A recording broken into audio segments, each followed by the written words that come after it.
MSL या mean सी level क्या है? ये एवरेज लेवल है ओशन सरफेस का, जो आप अर्थमेटिक मीन निकालेंगे आवरली टाइड किसी एक्सटेंडेड पीरियड को लेकर, यानी एक समय के लिए नहीं है, बहुत सालों से जो मीन निकलेगा आवरली टाइड का। तो एवरेज हाइट है सरफेस सी की, जैसे आप यहाँ पर देखें, खासतौर पर ये एलिवेशन के लिए यूज होता है। तो ये आपका हाईएस्ट एस्ट्रोनॉमिकल टाइड है, ये आपके लोएस्ट एस्ट्रोनॉमिकल टाइड है, और फिर आप बहुत साल तक इसे कंप्यूट करते हुए मीन सी लेवल निकालते हैं। तो मीन सी लेवल एक डेटम भी है जो रिप्रेजेंट करता है एवरेज हाइट ओशन सरफेस की, जो हाफ वे है बिटवीन हाईएस्ट और हाई टाइड और लो टाइड।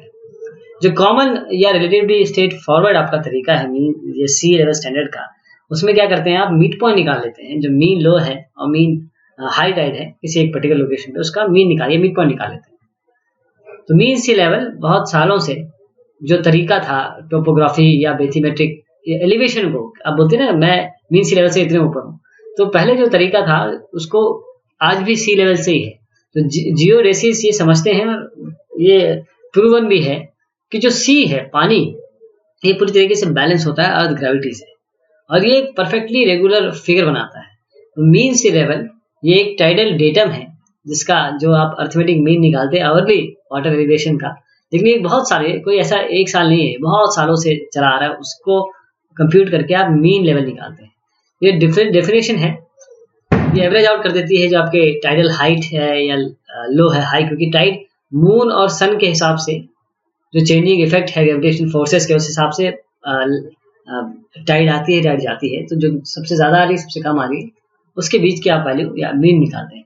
तो मीन सी लेवल ये आप जीरो इसको डिफाइन करते हैं, जीरो एलिवेशन उस लोकल एरिया के, उस लोकल एरिया के लिए जीरो एलिवेशन है, और जो जीरो सरफेस है जो रेफरेंस किया जाता है उस एलिवेशन से, उसे हम कहते हैं वर्टिकल डेटम।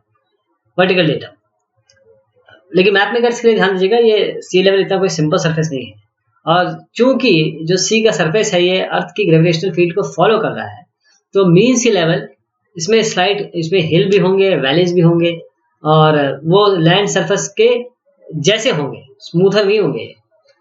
जो जीरो एलिवेशन है ये ध्यान रखिएगा, जो आप स्पेन में बैठ के बोल रहे हैं कि ये जीरो एलिवेशन है, वो जरूरी नहीं है कि वही जीरो एलिवेशन कनाडा में भी हो, वही कोई इंडिया में भी हो, क्योंकि which is why locally defined vertical datums, मतलब हर एक एरिया के लिए आपके वर्टिकली डिफाइंड डेटम्स हैं जो एक दूसरे से अलग आपको करते हैं आगे की कंप्यूटेशन के लिए। तो ये बात हुई आपके मीन सी लेवल की। बहुत शुक्रिया।